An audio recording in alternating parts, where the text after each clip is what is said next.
시편 찬양하겠습니다. 시편 50편 164쪽입니다. 우리 한번 펴볼까요? 164쪽.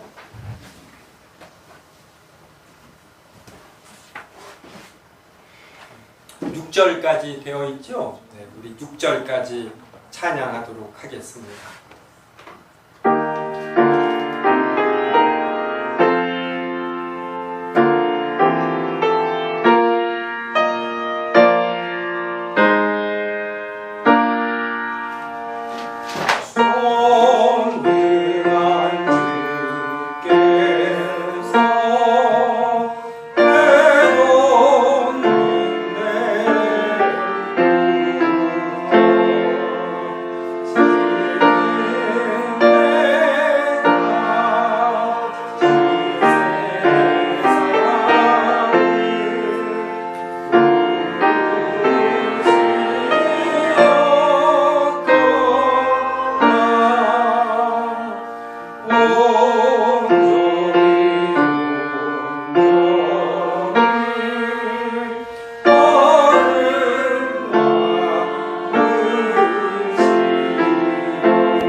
설교 본문은 요한복음 3장 5절에서 18절입니다.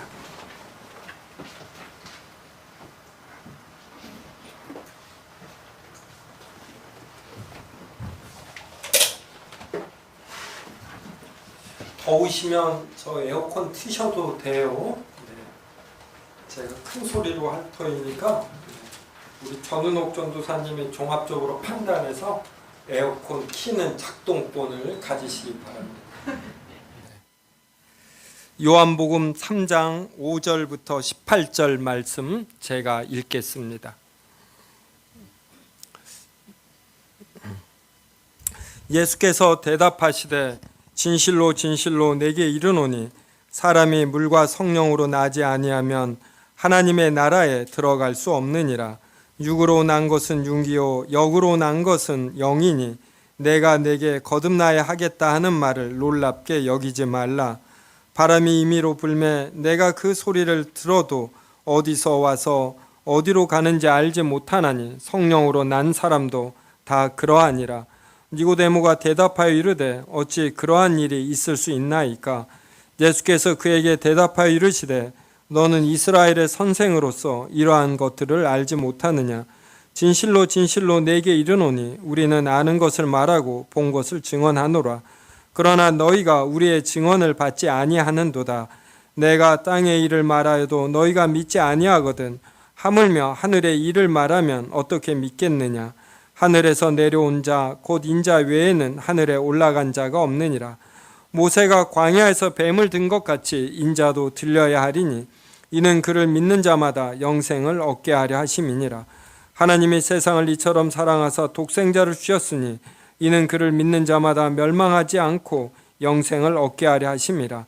하나님이 그 아들을 세상에 보내신 것은 세상을 심판하려 하심이 아니요 그로 말미암아 세상의 구원을 받게 하려 하심이라. 그를 믿는 자는 심판을 받지 아니하는 것이요 믿지 아니하는 자는 하나님의 독생자의 이름을 믿지 아니하므로 벌써 심판을 받은 것이니라. 아멘. 네. 오늘은 은혜의 언약 두 번째 시간이 됩니다. 웨스트민스터 대유리 문답 제32문을 우리가 살펴봅니다. 먼저 32문을 묻고 답하면서 오늘 설교 본문도 아울러 살펴보겠습니다. 32문입니다. 하나님의 은혜가 둘째 언약에서 어떻게 나타납니까?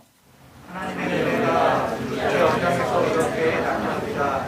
하나님께서 저희들에게 주고자 그분에 의한 생명과 구원을 값없이 마련하시어 제공하시고 저희들이 기고자와 연관되는 조건으로 믿음을 요구하시면서 자신의 성령을 선택하신 모든 자에게 약속하시어 주십니다. 성령은 이 믿음과 다른 모든 구원하는 의미를 그 안에서 느끼시고 그들로 전적으로 거룩한 순종을 하게 하십니다. 이 순종은 그들의 믿음과 하나님에 대한 감사함이 참되다는 증거이며 하나님께서 그들로 구원의 이르도록 정하신 방법입니다. 하나님의 은혜가 둘째 언약 그래요. 그럼 첫 번째 언약은 우리가 지난번에 살펴본 것처럼 행위 언약입니다. 그리고 두 번째 언약이 은혜 언약이에요. 그러면 행위 언약은 창세기 3장 앞부분까지입니다.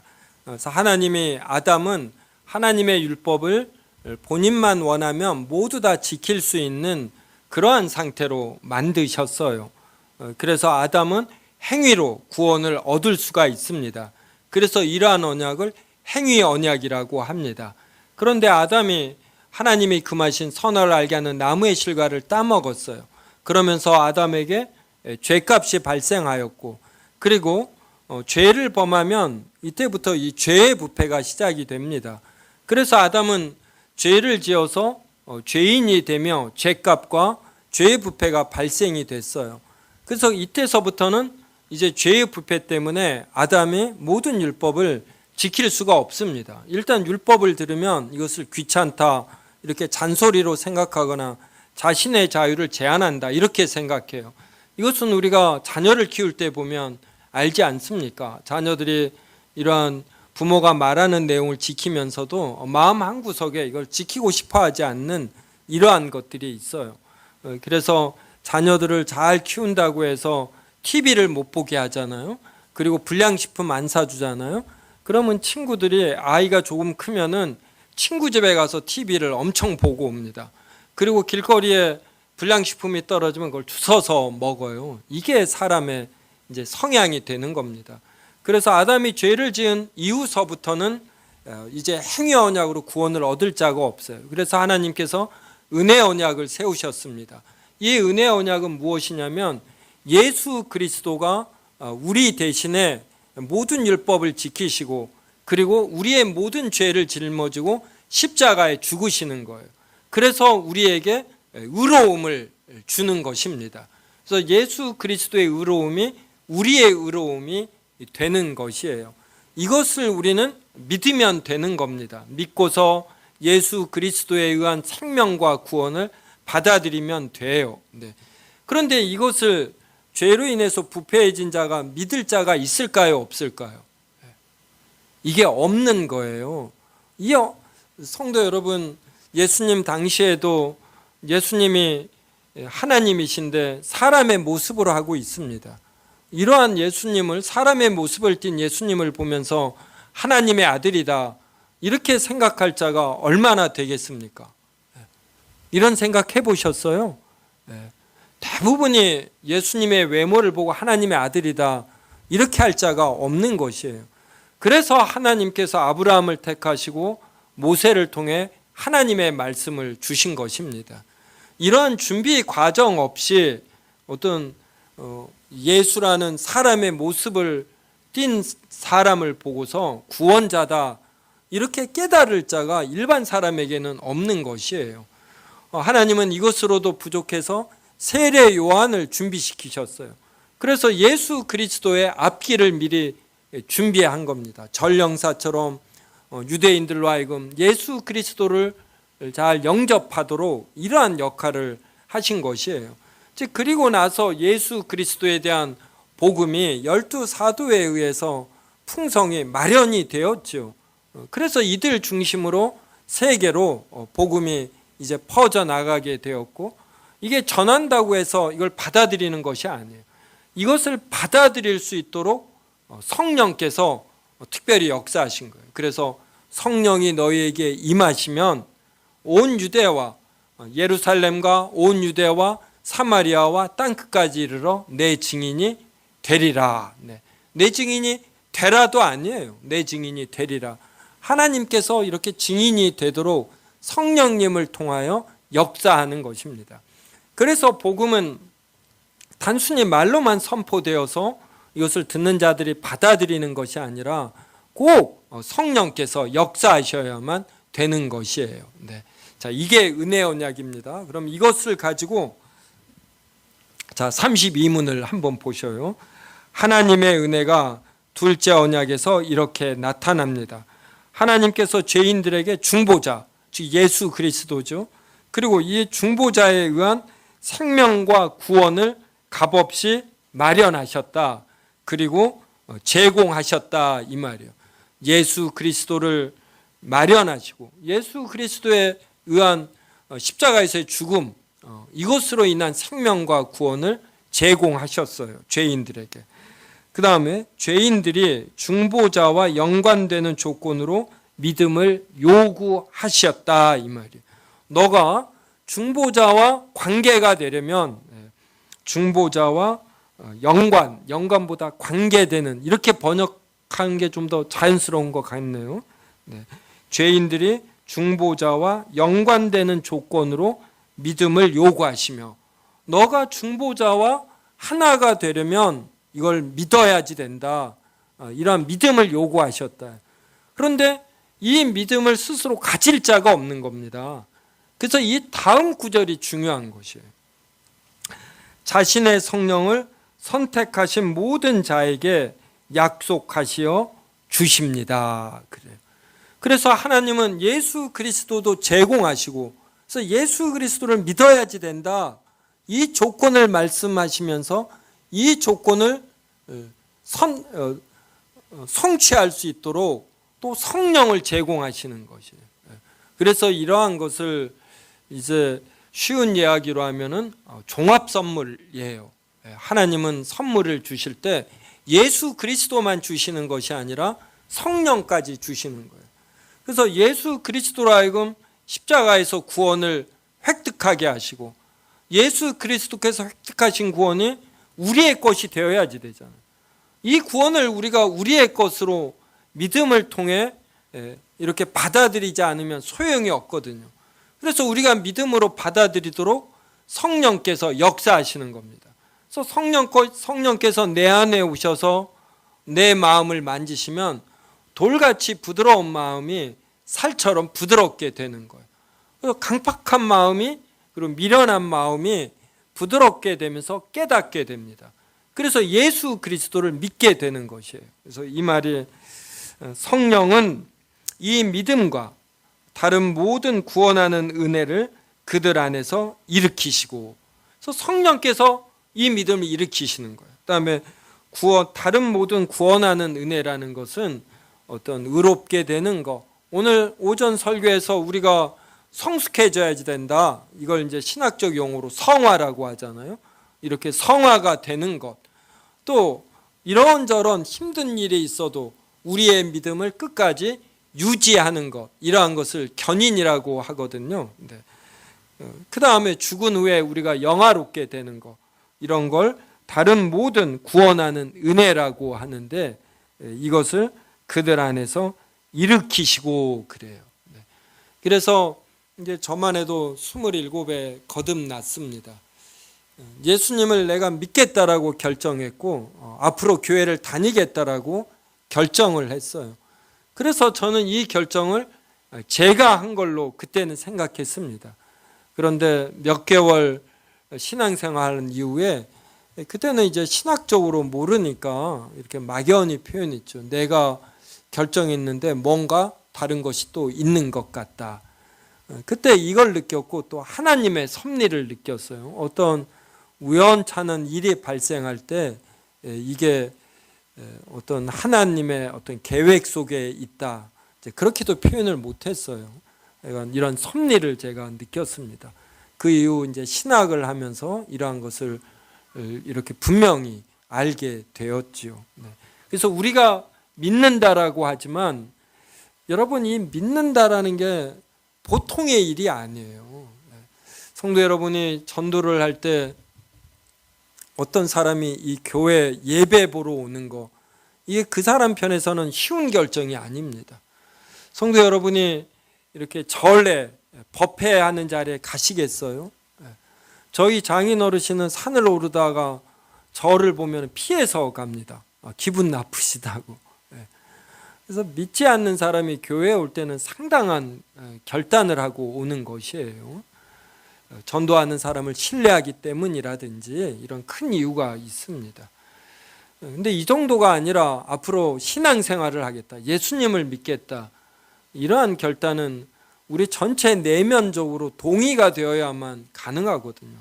한두 번은 전도하는 자의 성의에 의해서 와줄 수 있지만 1년, 2년 계속해서 교회를 다니는 것, 이게 쉽지 않습니다. 게다가 헌금까지 한다. 이건 더 쉬운 일이 아닌 것이에요. 이러한 일은 성령으로만 가능한 것입니다. 우리가 교회를 안 다니다가 교회를 다닌다는 것은 전혀 다른 사고를 하는 것이에요. 이러한 결단이 어떻게 이루어집니까? 제가 목회를 이제 20여 년 해보니까 교회, 어떤 교회를 다니는가, 이것도 사람 힘으로 되지 않아요.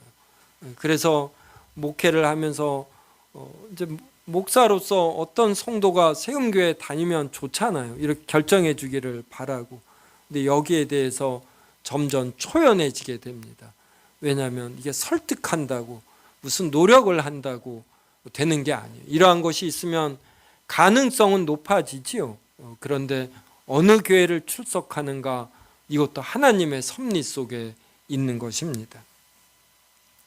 그래서 성령은 이 믿음을 일으키시고 다른 모든 구원하는 은혜를 그들 안에서 일으키시고 그들로 전적으로 거룩한 순종을 하게 하십니다. 그래서 우리가 순종을 하는 것, 여러분 순종 이것도 쉬운 일이 아니에요.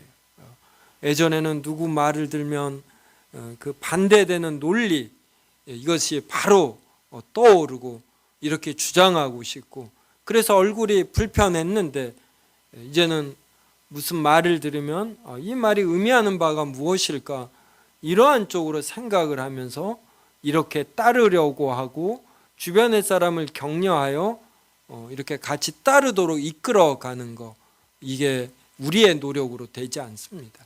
성령께서 임하셔야만 이렇게 가능한 것이에요. 돌 같은 마음이 살같이 부드러워져야만 가능한 것입니다. 그렇다면 이렇게 순종하는 것은 구원과 무슨 관계가 있는가? 그러니까 우리가 순종해서 구원을 받는가?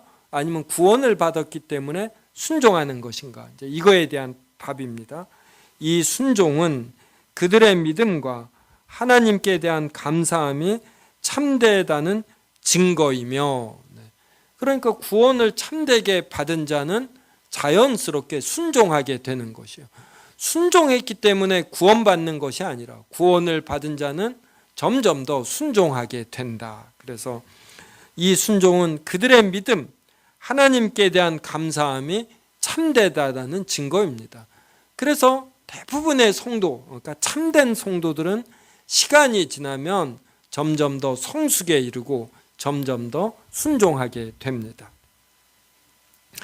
하나님께서 그들로 구원에 이르도록 정하신 방법입니다. 네. 그래서 순종해서 구원받는 것은 아니고 구원받은 자는 순종하게 되어 있다. 그래서 하나님께서 그들로 구원에 이르도록 이런 순종도 정하신 방법이다. 이제 이러한 뜻입니다. 이제 그래서 그 밑에 보면은 이제 성경 구절들이 나옵니다. 그래서 T 한번 보셔요. 창세기 3장 15절. 내가 너로 여자와 원수가 되게 하고 내 후손도 여자의 후손과 원수가 되게 하리니 여자의 후손은 내 머리를 상하게 할 것이요 너는 그의 발꿈치를 상하게 할 것이니라 하셨고, 그래서 창세기 3장 15절에 이 줄친 부분, 이건 제가 줄친 것이 아니고 웨스민스터 이 대유리 문답 1658년 판에 이 줄친 부분만 이렇게 다른, 그러니까 이탈릭체로 되어 있어요. 그래서 이 부분을 특별히 강조한 겁니다. 그래서 이걸 제가 일일이 다 확인해서 이렇게 이탈릭체 different character로 쓰여진 부분은 이제 한글에서는 이탈릭체로 하면 보기가 싫어요. 그래서 밑줄로 제가 이렇게 표현을 했습니다. 그러면 1658년 판을 만든 분들은 이제 이 구절을 강조함으로 인해서 바로 하나님께서 아담과 하와에게 이 여자의 후손이 이 뱀의 머리를 상하게 하는 이러한 구원자로 오실 것임을 복음으로써 처음 나타냈다. 이제 이것을 강조한 것이에요. 그래서 아담이 이 여자의 후손을 이제 그때부터 기다린 것입니다. 그래서 가인을 낳고서 기대했고 아벨을 기대했고, 근데 가인이 아벨을 죽였어요. 그러니까 그때 아담과 하와가 얼마나 놀랐겠습니까? 이제 그때 하나님이 이제 셋을 주셨어요. 셋. 그래서 아담, 셋 족보가 이렇게 이어집니다. 그래서 성경에 나오는 족보는 전부 다 이렇게 하나님께서 이 여자의 후손을 어떠한 족보를 통해서 주시는가, 그러니까 어떤 역사 흐름을 통하여 주시는가, 이걸 보여주는 것이에요. 그래서 성경에 나오는 족보들이 허투루 된 것이 아니라 하나님께서 아담에게 약속한 여자의 후손을 주시는 내력, 이것이 나옵니다. 그래서 마태복음 1장 1절에 아브라함과 다윗의 자손 예수 그리스도의 계보라 할 때 이 계보가 이제 이러한 뜻이 되는 것입니다.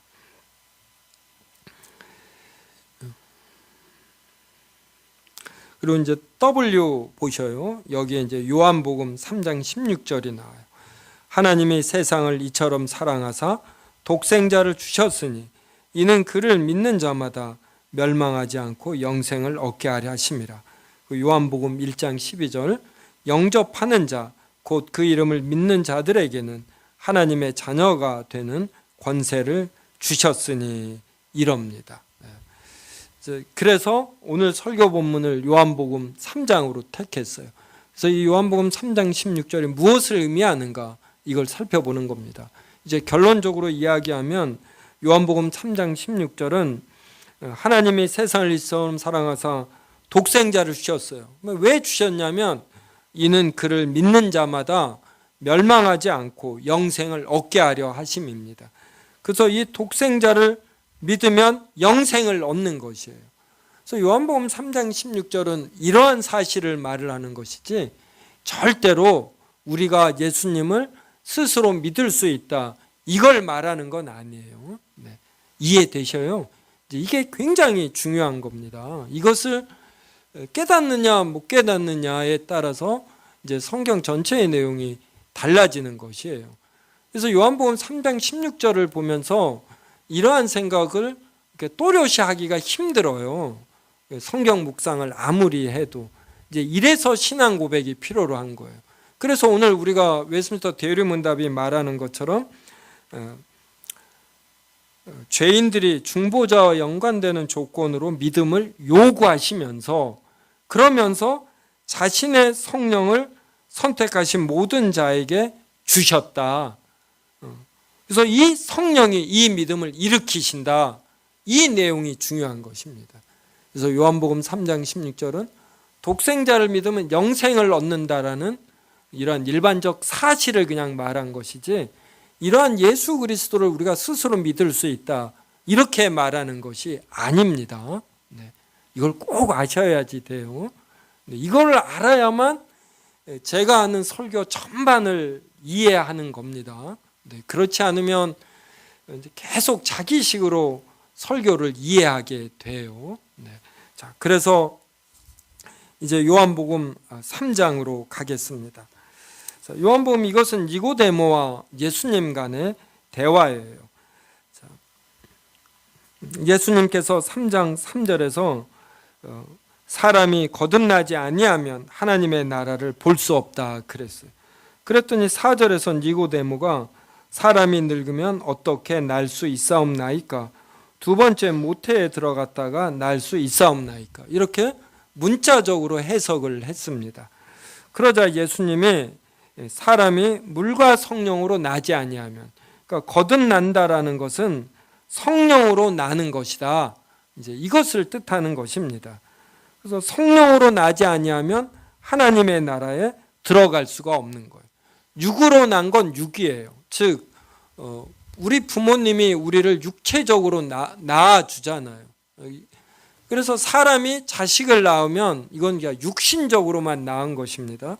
근데 영으로 난 것, 그러니까 성령으로 거듭난 자만이 이제 참된 이제 영적 존재가 되는 것입니다. 그래서 7절에 내가 너에게 거듭나야 하겠다는 말을 놀랍게 여기지 말라. 이 거듭나야 한다라는 것은 성령으로 거듭나는 것이다. 그리고 이러한 거듭남이 존재한다 이 말이에요. 그래서 8절에 바람이 임의로 붑니다. 어디서 오는지 몰라요.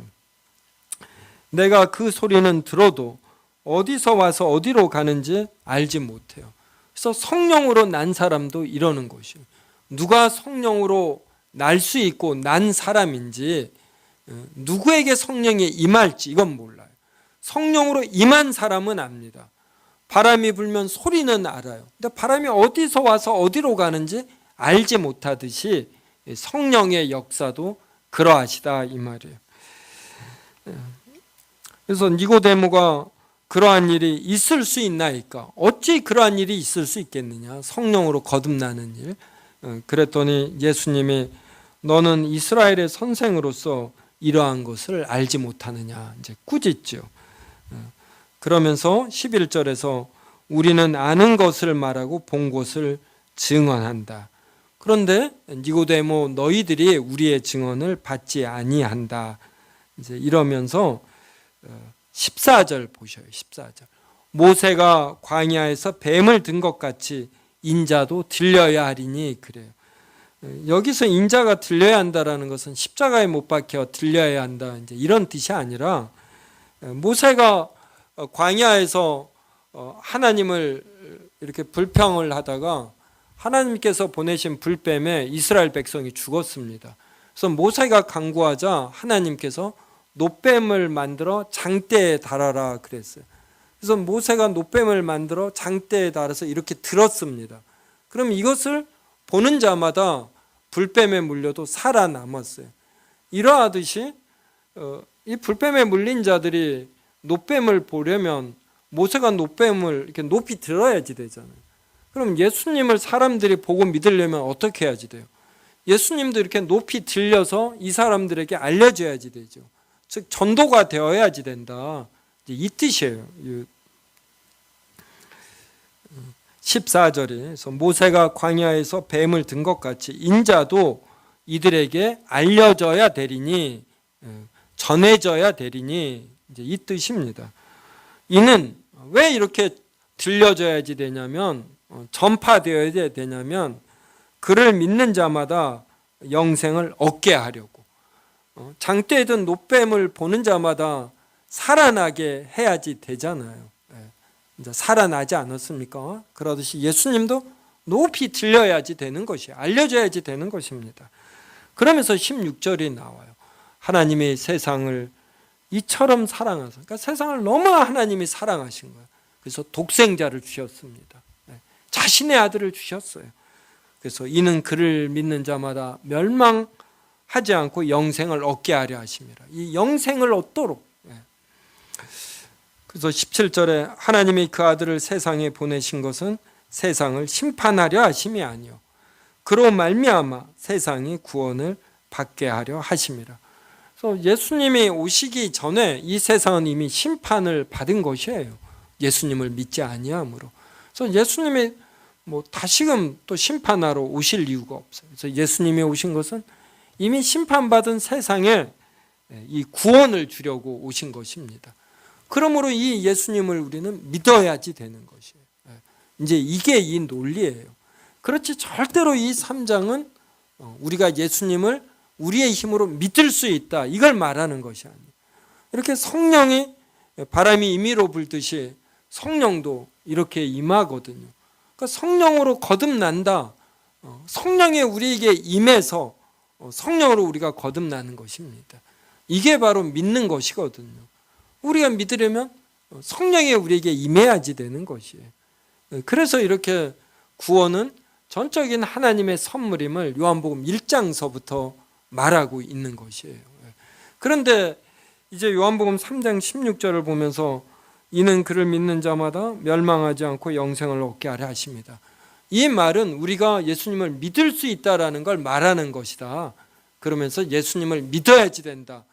이걸 너무 강조하는 형태로 변해버린 것입니다. 그러면서부터 이제 이러한 쪽을 강조하는 형태로 이제 성경이 설교되기 시작을 한 것이에요.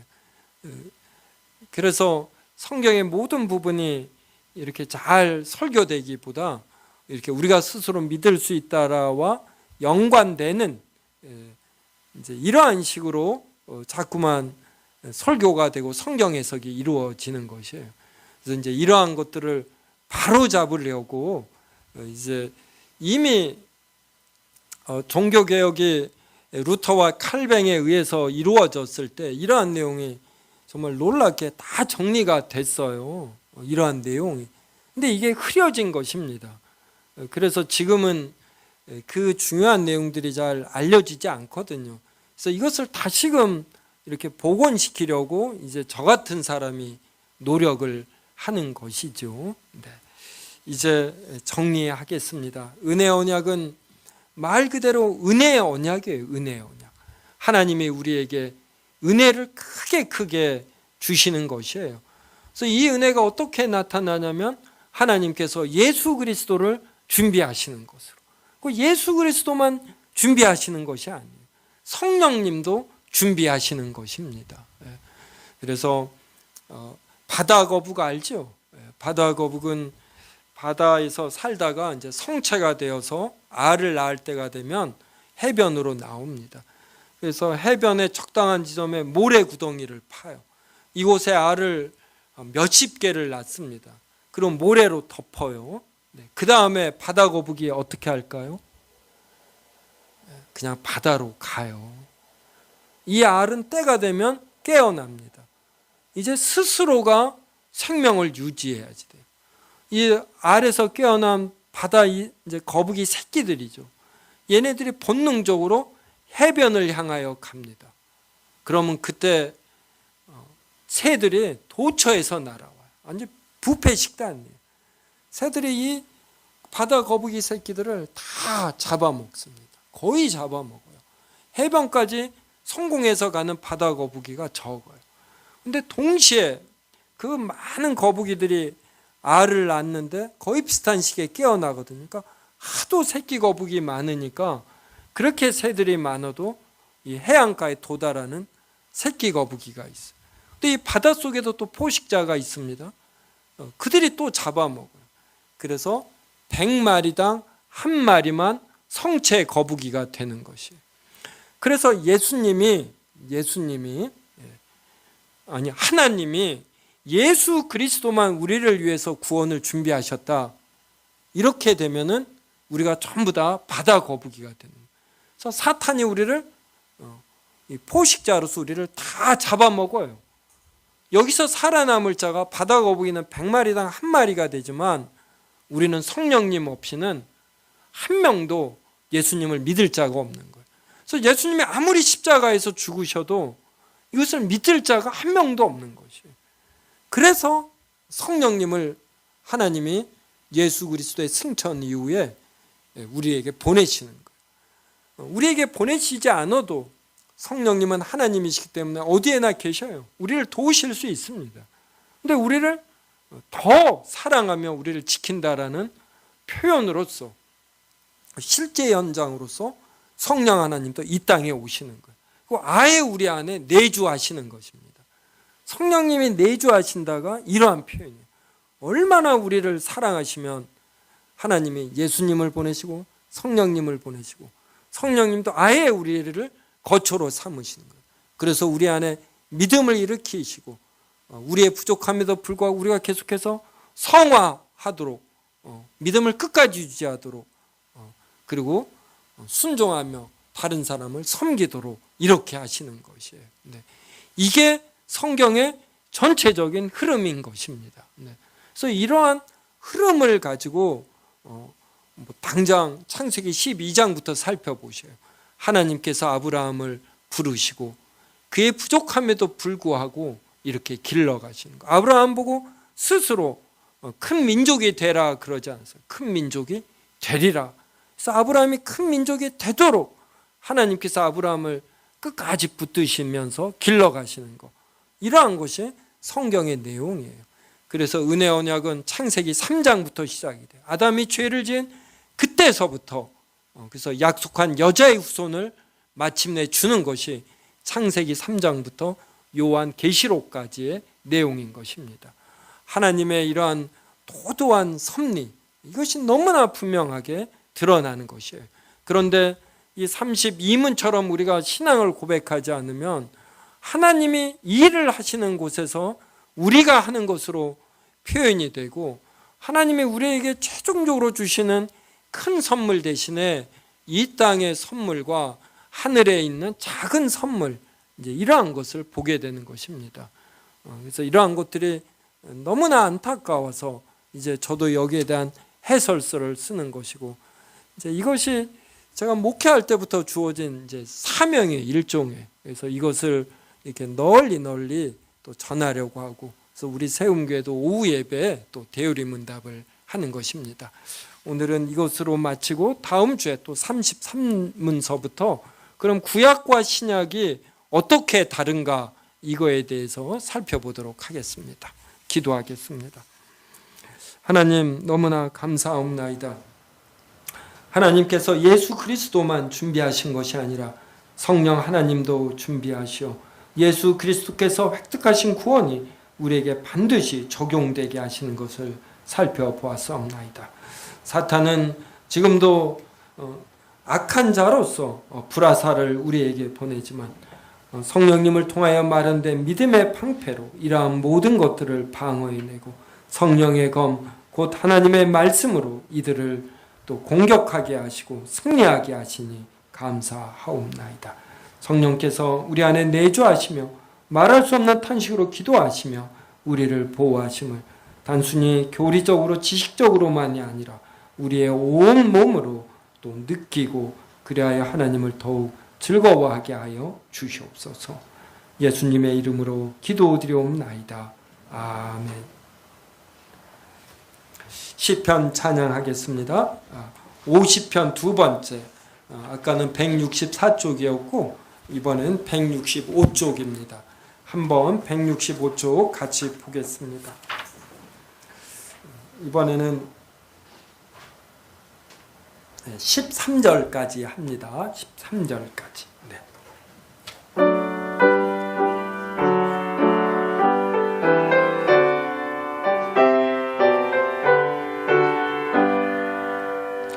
내 백성들아 내가 말하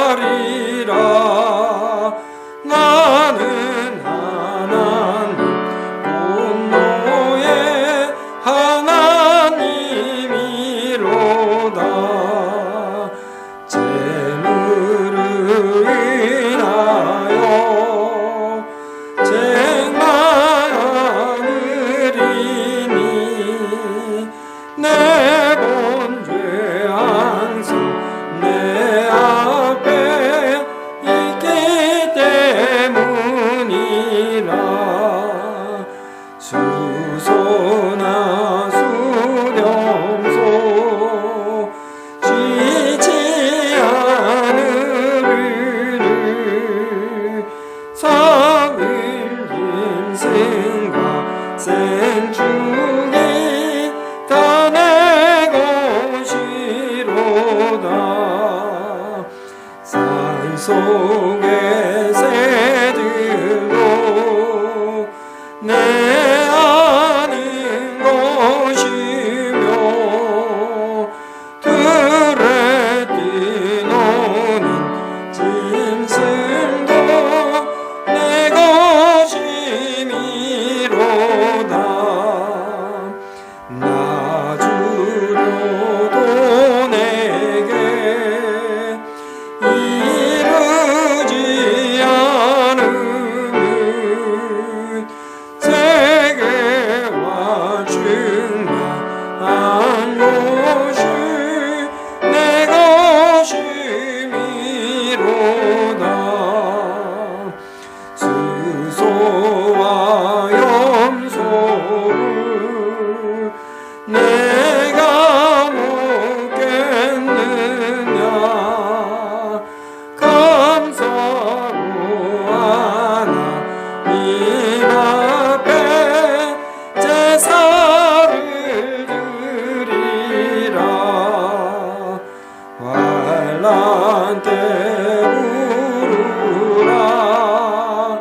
내가 건드리니 내가 나를 영화롭게 할 것이미로다. 주기도문으로 예배 마치겠습니다.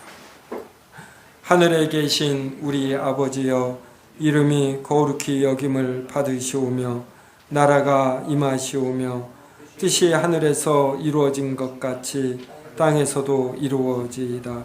오늘 우리에게 일용할 양식을 주시옵고 우리가 우리에게 죄 지은 자를 사하여 준 것 같이 우리 죄를 사하여 주시옵고 우리를 시험에 들게 하지 마시옵고 다만 악에서 구하시옵소서.